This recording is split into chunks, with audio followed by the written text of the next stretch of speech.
presented by Honey Recording Studio, Kusaha Bazaar.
सब दिन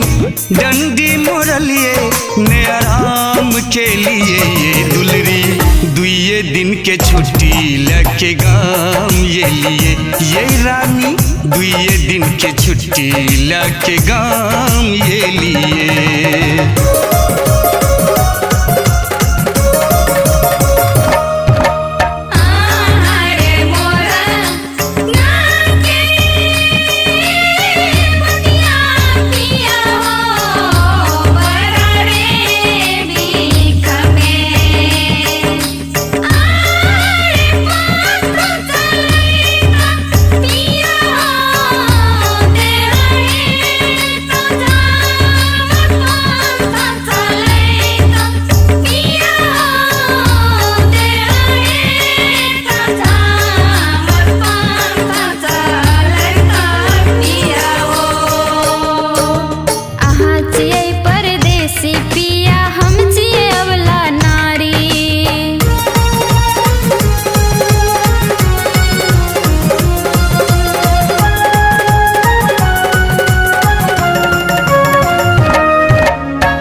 छुट्टी लेके गाम ये लिए किया दुए दिन की छुट्टी लेके गाम ये लिए।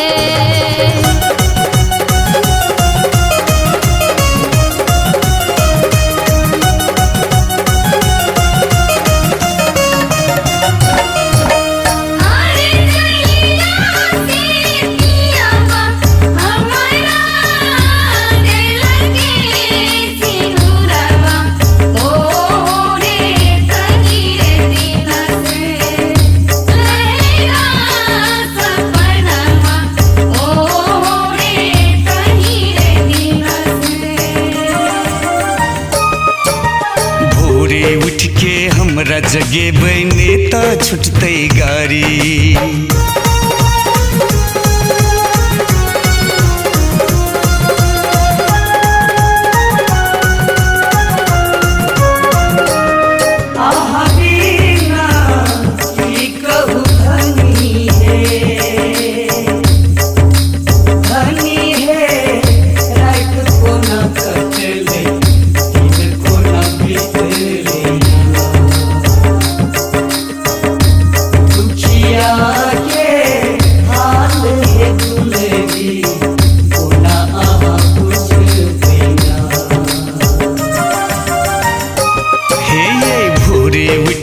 हमरा जगेबे